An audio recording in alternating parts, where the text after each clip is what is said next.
My name is Scott Rosen, and I'm one of the partners for the HR Executive Alliance. And we're grateful to have you today and grateful to have our speaker, Peter Capelli. I am going to just do some introductions and talk a little bit about HREA, and then I'll introduce Peter, and then he'll run the program. So HREA, well, some of you I know are members, and we're excited to have you. And some of you might be non-members. So I want to just make sure that everybody knows kind of what the group is all about. So we are an invitation-only community of HR leaders. We offer members access to valuable networking and information, and we have an online community. We're focused on senior HR leaders, primarily in Philly, public, private companies, national, international, and diverse industries. To be a member of HREA, you need to be either a CHRO or VP of HR for a company with over 500 in Delaware Valley. Director titles will be reviewed on a case-by-case basis, and we do not accept individual contributors, vendors, or consultants. Next slide. Let's see, we hold events throughout the year on topics relevant to senior HR leaders. Our events in the past have included 2025 Economic Outlook. We did a Sixers night out. We did a senior HR leader virtual roundtable. We did employment law update, and we did automation to employee experience, which was about AI. And we had a Phillies Sweet Night. So we try to do an event just once a month or so. Future events, we're going to have a summer networking event. We're going to have great speakers that we're working on for the fall. And we have a holiday party in December. I want to just acknowledge our partners. There are a group of partners that basically run HREA. It is myself with the Rosen Group. We have John Ford with Marsh & McLennan. We have John Toohey with Trilogy Talent Advisors. We have Malcolm Ingram with Littler and David Panett with Challenger, Gray, and Christmas. Also want to acknowledge Linda Casano, who's helping us with the tech and administration of today's program. So we're going to move into introducing Peter, and then he's going to take it from there. So I've known Peter for, a long time, many years, and we've become business colleagues and personal colleagues. So Peter's a great guy. He's done several presentations for HREA and other HR organizations. Peter is the George W. Taylor Professor of Management at the Wharton School, and he's also the Director of Wharton's Center for Human Resources. So without further ado, Peter, I'm going to turn it over to you. Great, thanks, Scott, and hello, everybody. Nice to be with you. As Scott said, we've been around for a while here. I taught undergraduates. I haven't taught them in a while recently, and I told them I'd been here for 40 years at the Wharton School, and they just started applauding, like, isn't this nice? He can still walk and everything. It's like my grandfather, So, we've seen some ups and downs. We're going to talk today about the issue of uncertainty, which is not really new for us. In 2009, I wrote a book called Talent on Demand, which was really the issue of how do you deal with uncertainty when we can't plan very well anymore. So guess what? It's relevant again now. It's been relevant for a while if we think about it, right? We didn't predict COVID or plan for that. We didn't predict the great economic recession, the Great Recession. And these are events that really knocked us around. And now, whatever you think of him, President Trump is a uncertainty engine, right? And the thing that we knew about him last time, which is even more true now, is that it's quite unpredictable.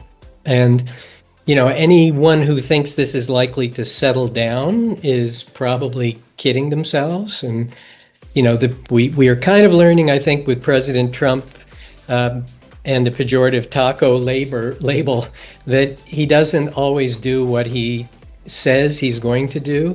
But nevertheless, that still leaves you uncertain about what he will do, right? And these changes have really roiled the market. And I think you can all see it in your own business, where at least right now we see lots of companies have effectively shut down a lot of their planning, a lot of their hiring.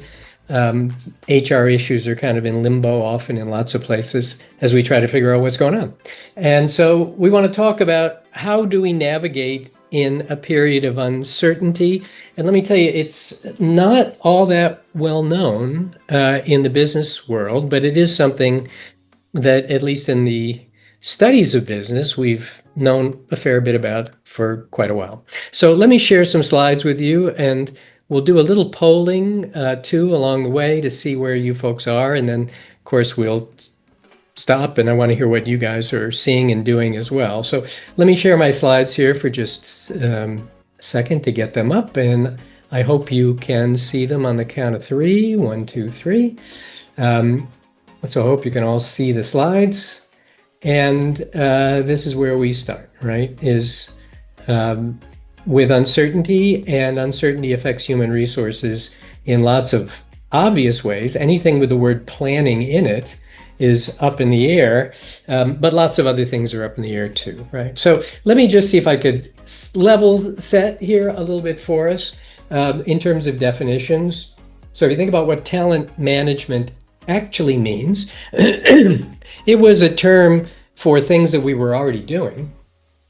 And the things that we were already doing were trying to anticipate what our needs are going to be for talent, and then developing some plan for meeting them, which was largely hiring and internal development, right, of various kinds. And within that are succession, other sorts of events as well. So workforce planning is the first step in talent management. And at least the way I was thinking about it is it's kind of a supply chain problem.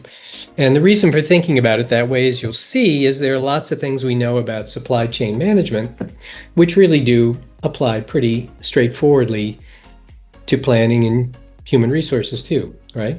The problem comes in talent management, as you probably are living right now, is if the business doesn't know what it wants to do, human resource planning can't know what it wants to do either, right? So let's just back up a little bit and remind you of some things most of you are probably too young to know. So let me just remind you of a couple of things, and that is that the US corporations used to have 5-year plans that they tried to stick to religiously. Those plans came from the Soviet Union. They would never admit it, but the Soviet Union famously had 5-year plans.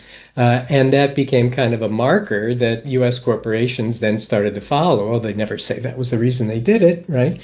And if you had the business forecasts about where we're going to be in 5 years and what we're going to try to do, then human resources got to work with how many people do we need in which jobs, and then how are we going to get those people, right? And that's where the workforce plans came from. Just to remind you what this looked like, although none of us were around for this one, this was General Electric's workforce planning requirements from 1952 to 1962. They had this planned out 10 years in advance. And look at the detail on this. This was for the top 4 level managers in the corporation, right? And GE was not unique in this.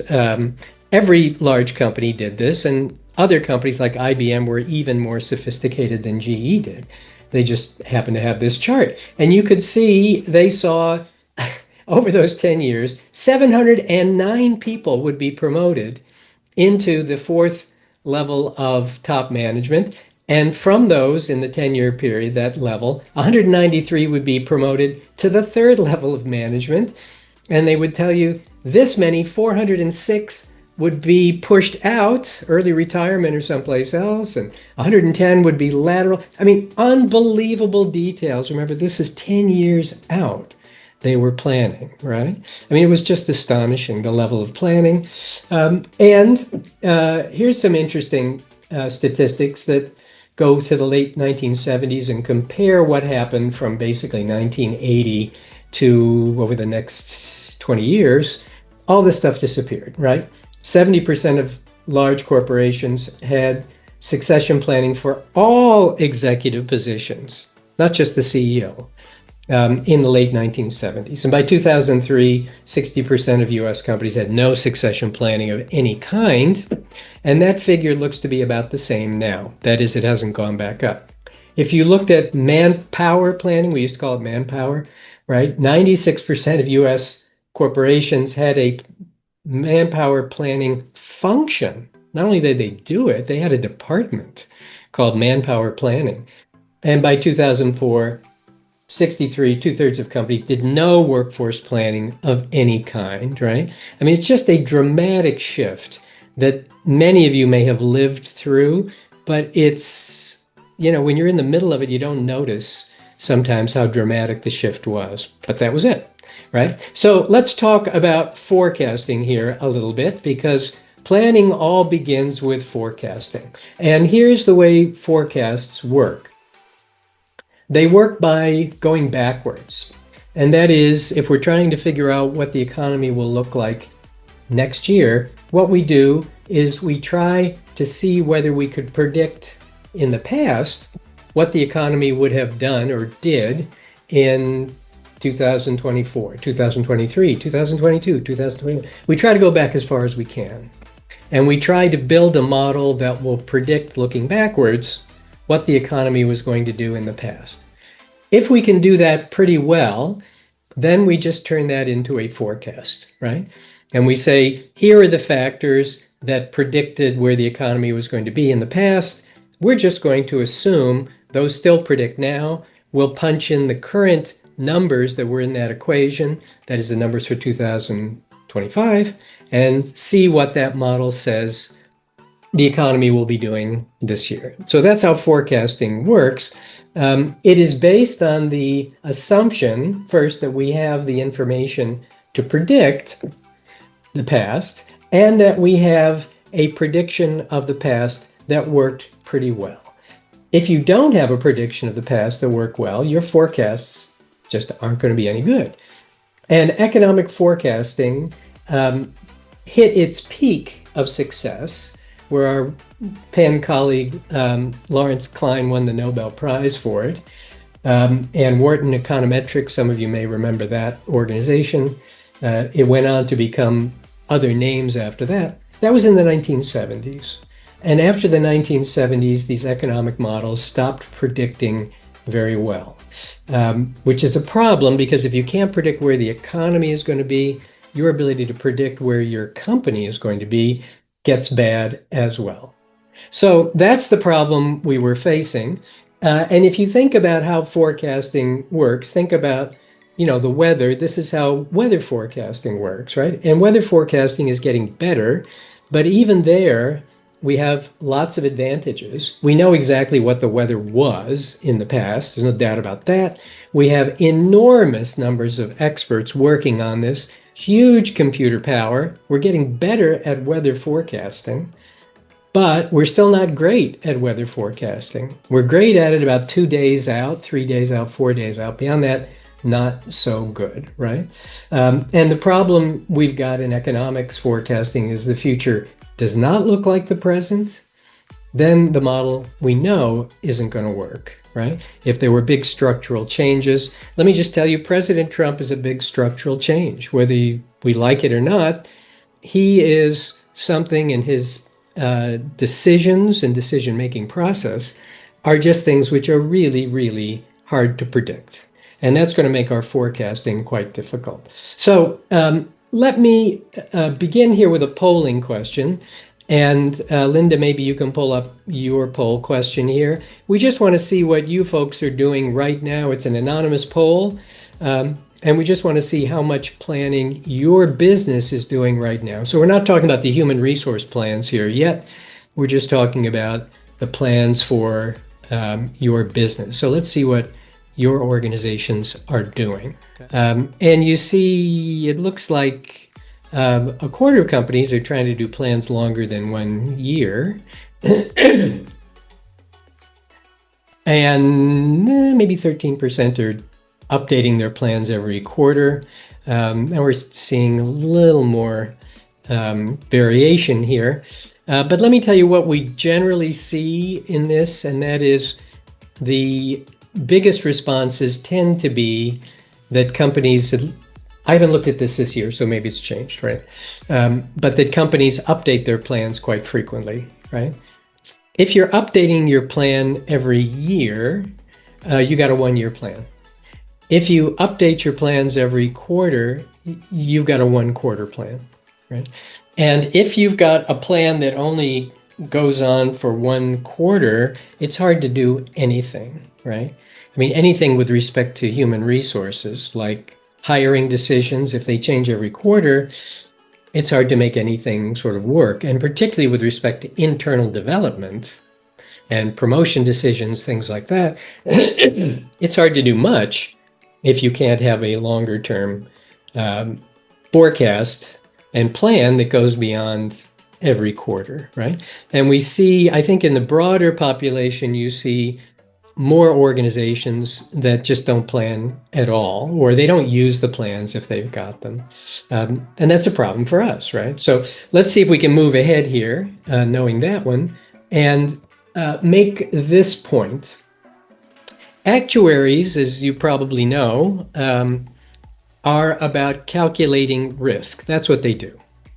What's the difference between risk and uncertainty?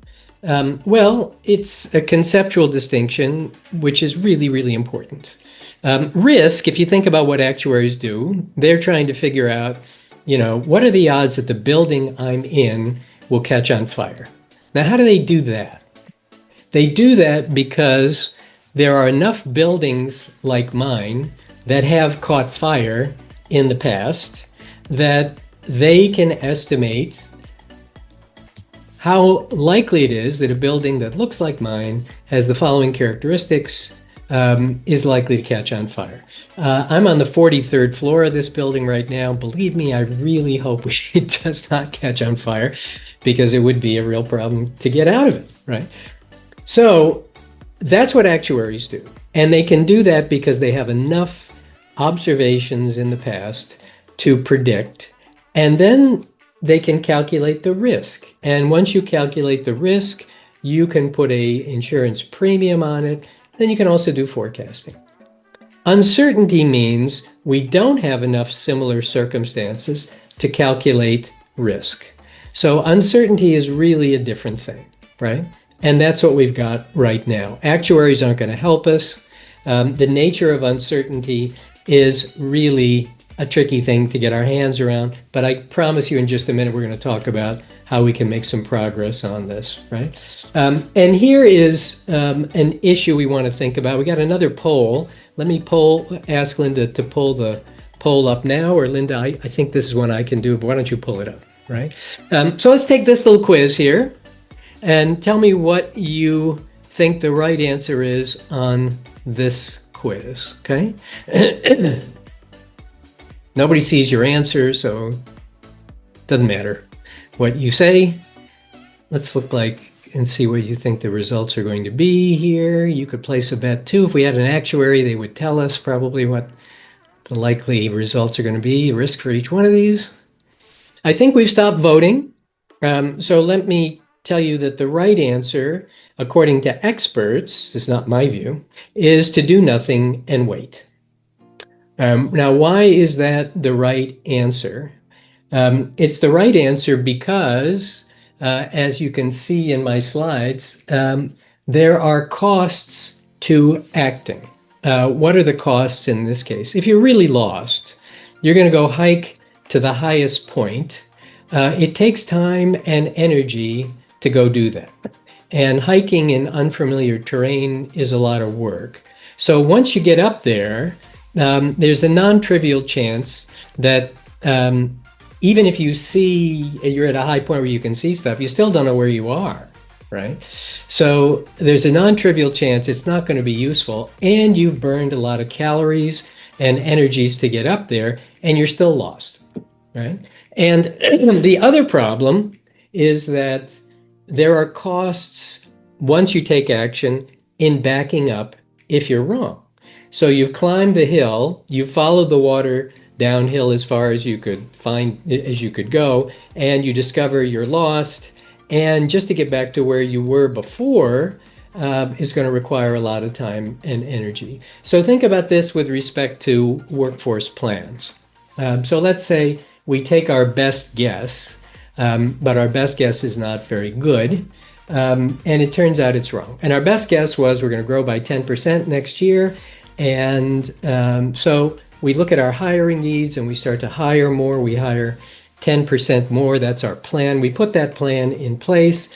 Then it turns out that President Trump is more serious about his tariff war than we thought, and the economy takes a nosedive. And what do we do now? Well, we've started this big recruiting exercise, and now we got to stop it. And we may have even made some offers to employees, and now we have to rescind them. So we have to walk that back, and it's costly, right? So in that context, you could see that doing nothing would have been much better. If we really have uncertainty, maybe one of the things to do is to do nothing, to just wait until we think we're going to get better certainty. The problem at present with our current administration is it's just not clear to me you're going to get more certainty.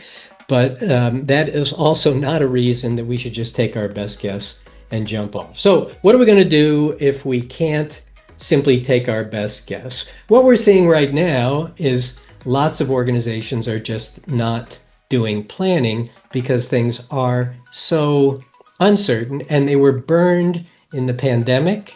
You could see, for example, the airline industry trying to come out of the pandemic and following what they thought were their plans, and they underhired. They let too many people go, and it ended up costing them, at least in the short term, kind of a lot. Could we get better at forecasting? A slight digression here, but this is a plug for my colleague's book.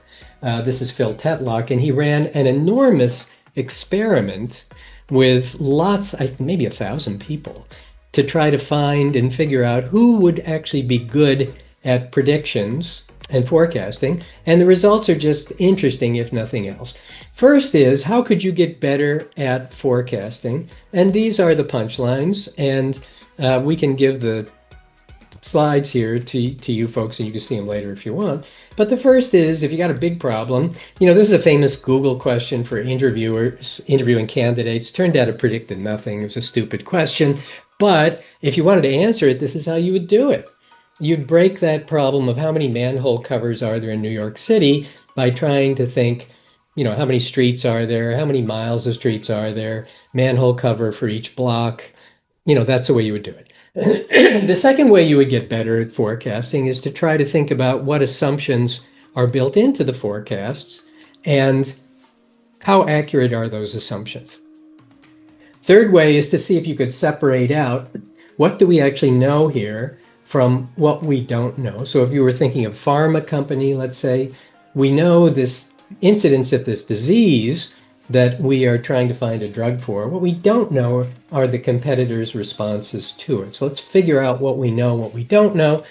And then after that, we might say, is this problem similar to other problems we have seen, right?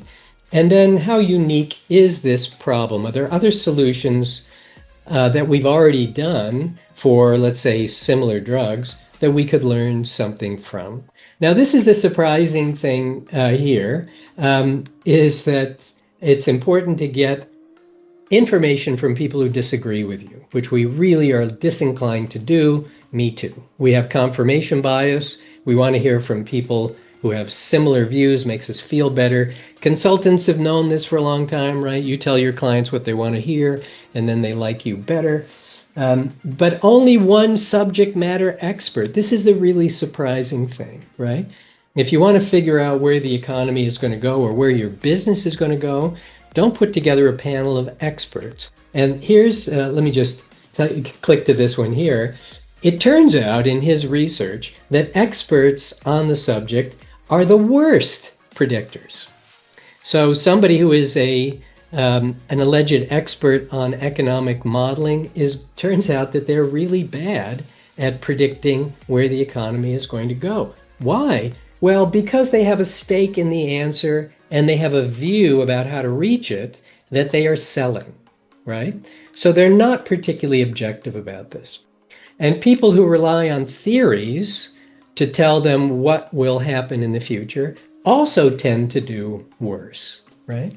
So this is surprising for us, I think, to hear all this. The answer is, if you're going to do some predictions, get some of your own people together, but get a diverse group of people. Get just one person who knows, maybe something about the data and things like that, but don't rely on them to tell you what's going on. And we're going to talk in just a minute here about how to do this. There is one thing, though, we can learn from supply chain management, which is hugely important. And it is this. And it comes from something that people in the mathy side of operations research refer to the news agent problem. So if you live in a big city, New York, let's say Times Square, and you have a newsstand, okay? The big seller for newsstands is the Sunday New York Times. The problem for newsstand agents is they have to order the Sunday New York Times on Wednesday morning. And that means they have to tell the New York Times, how many copies of the New York Times would I like you to deliver to my stand? And we have to make that decision on Wednesday, but we don't sell them until Sunday, okay? Now, how many are you going to order? This is a forecasting question, right? And there are lots of things that you might ask to try to narrow this down, like how many did we sell last week? I can tell you that. I could tell you what's the weather going to be. Bad weather, they don't sell as many. We can kind of predict that. What's going to be in the news on Sunday? Hard to predict. Even if you know the events, like the Yankees are in the World Series, does that tell you you're going to sell a lot or a little? Well, if they win, you're going to sell a lot. If you lose, you're going to sell many, right? So there's lots of things we can't predict. One thing we can predict is something called the mismatch costs. The mismatch costs mean what happens if we're wrong. So we can be wrong about that forecast in only two ways. We could end up having too many papers, we overordered. Or we could end up having not enough papers, we underordered. Either way, it's going to cost us money, but which way is worse? Okay? And it turns out for the New York Times, they pay $4, let's say, to buy a copy of the New York Times from the paper. They sell it for $5. So if they run short on papers, they've lost $1 per copy.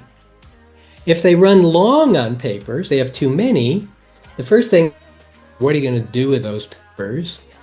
And with newspapers, the answer is nothing, right? Because nobody wants them. So you're going to lose $4 if you overorder. You're going to lose $1 if you underorder. So which way are you going to bet? You should bet to underorder, right? Because if you overorder, you're really going to get burned. Now, how does this matter for human resources? You could pick any job and apply the same concept. So we're guessing that next year we're going to need 10% more salespeople, okay? The question is going to be, what happens if we are wrong? We could be wrong by having too many salespeople. It turns out the market goes down on us. Or we could be wrong by having not enough salespeople. It turns out we need more than we've developed or hired, okay? What are we going to do? How do we figure this out? Well, if we go long, we have too many salespeople. What are we going to do with them? And my bet is for most of you, the answer is going to be not much. We can't easily just use their skills someplace else. So we hired them, we probably have to lay them off if that's the case. That's really expensive. If we fall short, we don't have enough, what are we going to do? We're probably going to call some recruiters and we'll pay more money, but we can probably fill that gap cheaper. So here the story is under-ordering, under-developing might be the way to go.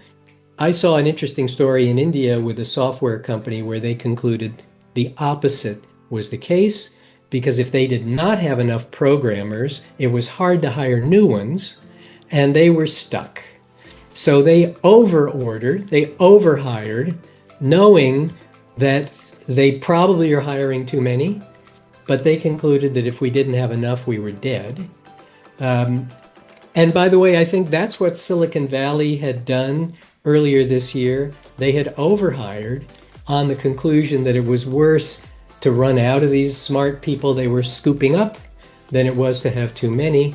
The The problem is the investors didn't get that, or they didn't believe it, and they squeezed the Silicon Valley companies to get rid of those people. I think it may very well be a mistake on their part, and one of the things you saw is Silicon Valley companies immediately after their layoffs start talking about their hiring plans, right? So that's the way to do it, mismatch costs. And now, let me skip over simulations here and get to this point, and that is, if we got no good forecasts and lots of uncertainties, what do we do? It's useful to say, okay, what's our best guess? But it's also useful to know what's our second best guess, and maybe even our third best guess. Sometimes it turns out the second best guess and the third best guess all look kind of similar. Get your senior colleagues to buy into the current situation and the problems that you've got. So my colleague here, Paul Schumacher, developed this for Royal Dutch Shell, I don't know, 40 years ago now, something like that. And it's really simple. Let me just show you this with a chart, right? So this was during the pandemic, right? I've forgotten what war was going on there. At that point, maybe it was we were still in Afghanistan, I've forgotten. But maybe now you could say the Ukrainian war, pandemic, something like that. The idea is, just to narrow it down, let's look at the two uncertainties that are the biggest for us. Right now, maybe it's going to be a trade war. And the uncertainty is, to make it simple, does the trade war calm down, or does it heat up? Okay. And the other might be internationally, does the Ukrainian war cool down, or does it heat up further? Okay. And so what you end up with there are 4 scenarios. And you can do this for your own company and make them quite specific. You know, do we get the big contract we're pitching for right now, or do we lose it? We don't, right?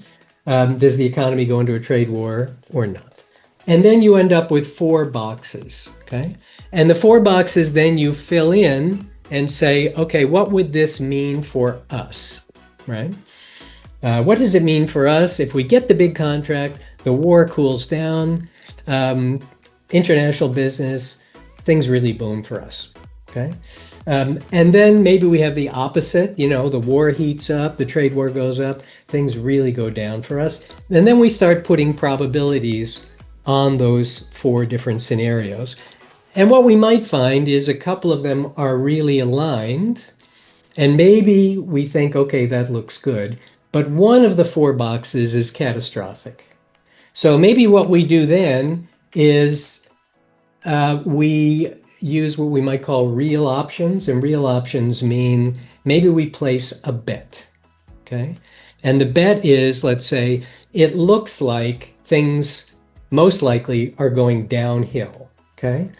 But in human resources, a real option might be, let's not get rid of all our recruiters.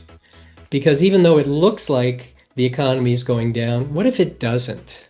If it doesn't, we are stuck because our capabilities of hiring then go down, right? And we can't catch up early enough.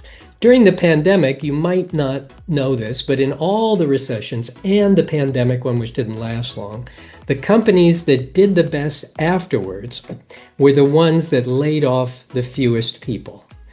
And the reason for that was because when the economy picked up, which was not so predictable when it was going to happen, they had the ability to take off again, and their colleagues were scrambling on hiring to try to get people, try to get recruiters. You may remember that the hottest job in 2021-22 was actually recruiters, as it was also during the dot-com period, because you got to get them before you can then rebuild and get your company going. So a real option would be maybe don't get rid of all the recruiters. If you're traveling, for example, I look at the weather forecast, and this happened to me a week or so ago. You're going to England, the forecast was good, but if you've ever lived in England, you know those forecasts are not particularly accurate. So did I pack a big raincoat and a big umbrella? No, but I packed a small umbrella, right?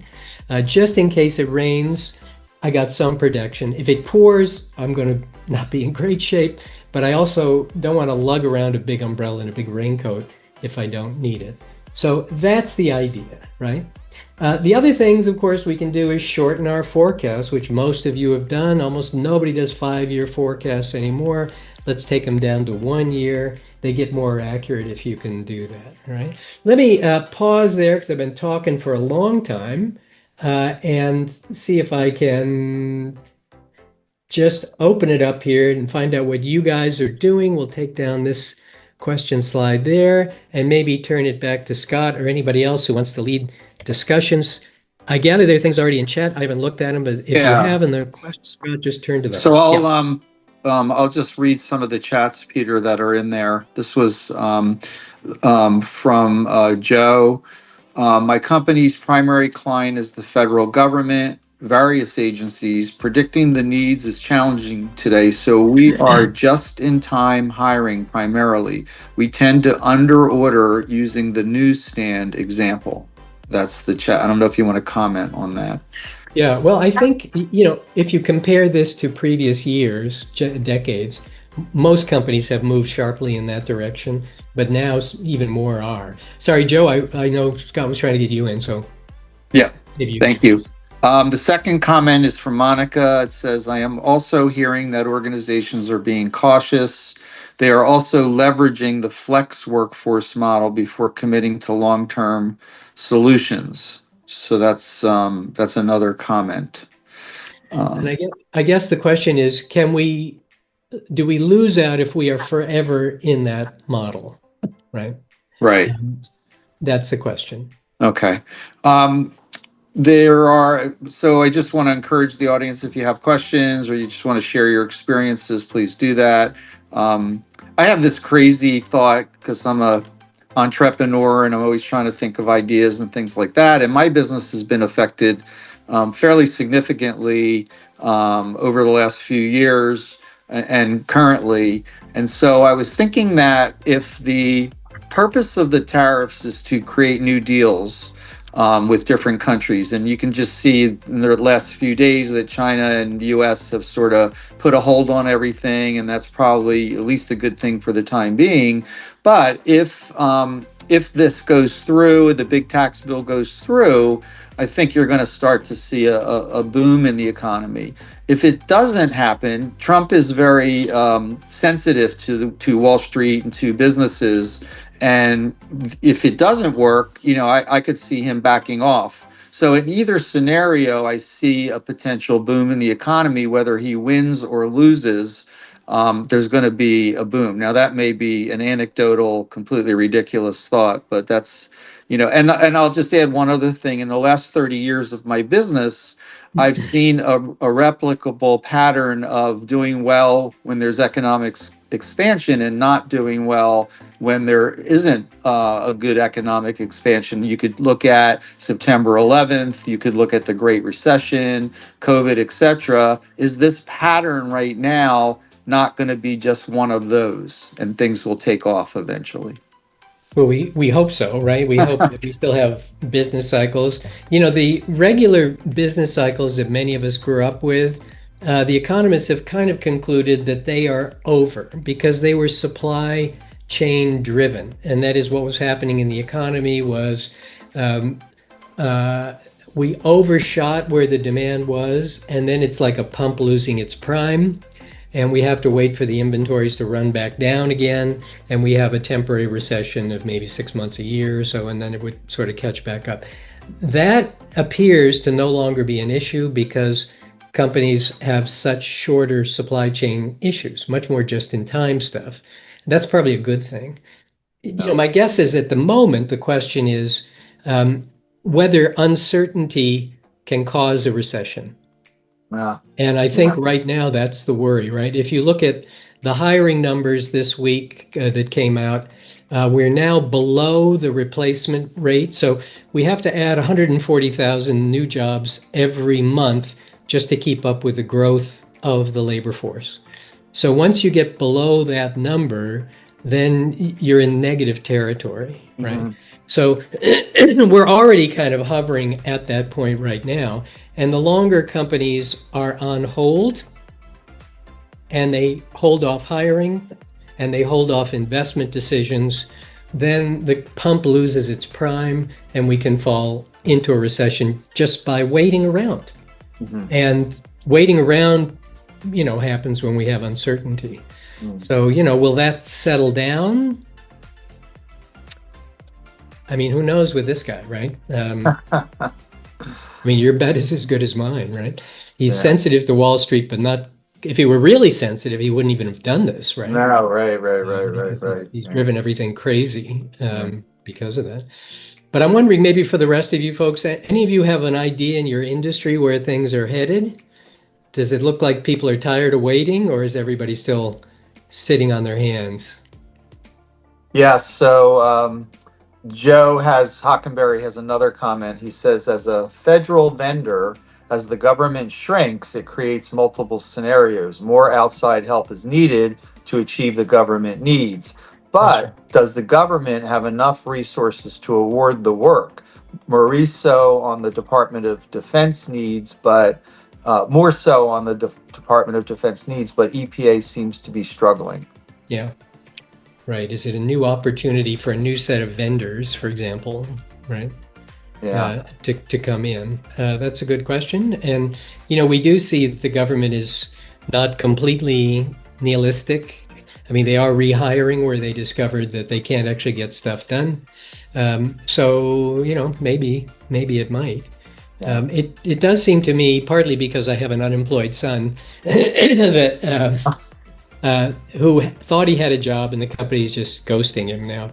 That there's just an enormous, I mean, you hear this in the job market from people looking, that it's just a bad job market. Yeah. But let me tell you one crazy anecdote that was true at least a month or so ago. And that is for our MBA program, you probably know the story, and that is MBA students in the last decade or so tend to get their job offers from their summer internship. Okay, so you get a summer internship, you go there, you look at them, they look at you. If you like each other, you're likely to go work for them. When are the first year students getting their summer internship decisions? Or when, for the first years, they've already got them, but when do you think they got them? People who are, working now. Anybody want to guess? We should have another poll, and you could guess this one, because I'm pretty sure you're going to guess wrong. I had no idea, but at least a large number of them got their summer internships before the program started. That is, recruiters, as soon as they discovered they were accepted at Wharton and they were going to go, they were after them before they even got here. Now that suggests that companies were really in a hurry to hire people. But whether they're rescinding some of those offers, I don't think they have for the summer interns. But what's going to happen for the class coming in right now? I bet they're not getting those offers before they arrive anymore. But who knows, because for those companies, this is a little like placing a bet, right? And maybe what they're thinking is, let's make summer offers, we'll lock these people in, but then we can always not give them the full-time job offer next year. So maybe that's what they're doing. Yeah.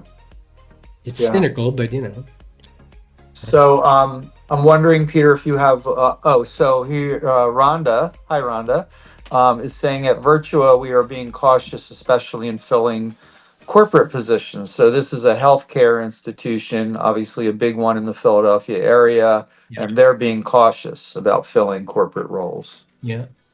Well, so this would be like a whole additional session, but let me tell you the most interesting thing that I have seen in a while, and I think I wrote about it in this month's HR Executive Magazine. So this is a survey that was done of CEOs. Maybe you saw this deserved way more attention than it got. This is a survey of CEOs about AI issues, right?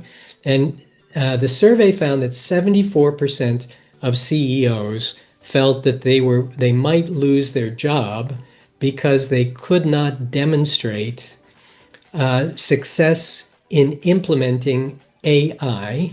They were under pressure from their boards to do it, and they weren't making much progress. The other thing they said is about 37% of the AI initiatives that they thought that they had put in place were performative. That is, they didn't do what they claimed they were doing, right? And I can tell you that I've been trying for a while to find examples other than people just saying they've done something where you could really see whether they did it. And it's really, really hard. The one example that we wrote about in the Harvard Business Review is about Ricoh, a company that is in the imaging business, and a lot of their business is basically converting documents into digital formats for companies. And we documented, with their help, how they ended up doing this. And it was a simple task. The task is this: open envelopes, take out forms, in this case, healthcare claims, take out forms, sort them into stacks. Is this an appeal? Is it an initial claim? Is it evidence? And then enter the data into the client's database. That's it. They had 44 people doing this. Boom, boom, boom, right? At least for one client.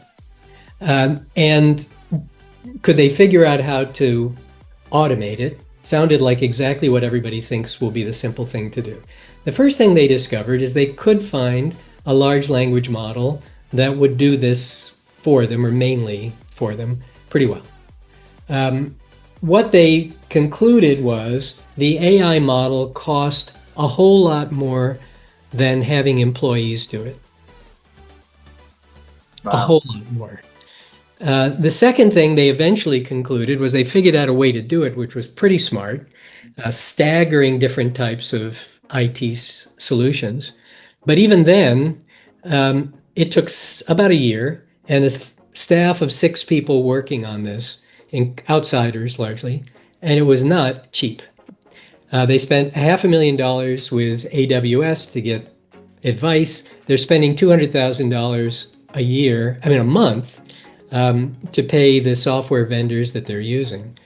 It was really expensive, hard to do, and they cut headcount from 44 to maybe 38. They still needed a lot of employees. That didn't mean it wasn't maybe worth doing in the end, but boy, not a simple thing to do, right? Yeah. So that's the problem we're up against, and the problem is the boards have this view driven by vendors, people who make the stuff and sell it, that it's a simple drop and play. It will take over lots of jobs. So far, the answer is it's not doing this anywhere that we can see, but yet people are persuaded, including boards, that it is, and it's simple, and if you can't do it, you're in trouble. So, Yeah. boy, this is a problem. Peter, we have another comment. It says, on the job market issue, we forecast voluntary turnover to help us with hiring pipelines. But we overestimated turnover and are more in danger of overstaffing, even with a lean towards just-in-time hiring. Yeah. And of course, the reason for that is we didn't predict that President Trump was going to throw the economy into neutral with this trade war, right? Right. And as soon as that happened, even though if you look at the numbers, unemployment rate didn't go up, but people stopped quitting, right? Yeah. And that's partly why companies stopped hiring, is because they expected people to leave. They're not leaving because everybody's kind of afraid, and everything is sort of locked up. Now, it does mean, as Scott was saying, if we got a period of something that looked like normal, we'd probably see an explosion in quits, because there are a lot of people who wanted to quit and they're in jobs they don't like, and they're just sitting there waiting for an opportunity to get out, right? Yeah. So we could probably predict that one, but a nice scenario plan here would make sense to sort of think, what do we bet is likely to happen here? And should we place any option bets, small ones, just in case our big bet is wrong here? So that's the way to think about it. By the way, back to scenario planning for just a minute. At least my experience watching this is that it is such a useful thing to do, because it persuades your senior people that how difficult these bets are. that once you have to start thinking through what assumptions are you sure of, what are you unsure about, what do you think the implications are if these things don't go the way we think, they really get a sense that this is uncertain. And particularly for human resources, the problem has been that human resources gets handed a business forecast and then has to execute on that. And the business forecast is wrong. And then the human resource plan is wrong. But because human resource has it last, we get blamed, right? And if you can get in on the front end of this discussion of the planning process, it is so much better, right? So that's my career advancement advice here. Protect yourself, right? Good. Are there any other questions or comments at this point? I don't know, Peter, how much more content you want to go through, and then there may be some other questions that come up. But any other thoughts you have, Peter, that you wanted to kind of Nope. do a closing statement or something about all this? And I think that's it. I think the closing statement is uncertainty is a real issue, and we shouldn't pretend that this is not a real thing. Right. And trying to just act because we feel we're doing nothing and that's wrong is also a mistake. But at some point, we do have to start at least thinking through the problem, which I don't think I see many organizations doing. They're just pausing. And at some point, you can't pause forever. At the very least, we ought to be able to figure out what our options look like, what the choices look like, and then are we going to place some bets or not? Got it. Has there ever been a government-influenced recession in the past? Has this ever happened before? And what was it? What happened? 1981, Paul Volcker intentionally threw the U.S. economy into a recession to break inflation. Okay. And that was the worst recession since the Great Depression at the time. And I entered the job market then, and it was really a terrible thing. Was it worth doing? That's a good question. People seem to think so now. Was there another way to do it? Hard to know. But that was on purpose. Yeah. And of course, it also killed President Carter's presidency probably too, right? Although he put Volcker in, and Volcker kind of knew that's what Volcker was going to do. So yeah. Well, we should do this in a year and get your feedback on what has happened, and what your thoughts are a year from now. Hopefully things are in a steadier upward trend. But like you said, and we have some nice comments. Thank you, Peter. Great insights. I just want to thank Peter for his time this morning, and hopefully you got some really good information. But uncertainty is we don't have the solution for it completely right now. So I want to thank everybody for attending this morning. If you have any questions, just feel free. You can email me at scott.rosen@rosengroup.com. Peter, I don't know if you want to throw out your email if somebody wants to follow up with you. Sure, you can do that. One little quick plug. We have our annual leadership conference at Wharton coming up next week. And there's a particularly interesting set of speakers from WSFS. The current CEO, the past CEO, and the previous CEO are all coming to talk about their experience with succession in the company. So that's a little interesting story that you probably haven't seen. Well, I've never heard that before, so that should be a fun thing to do. Great. Thank you. All right, everybody have a great day. And thank you again, Peter. Good. Thanks, folks. Bye-bye. All right, take care.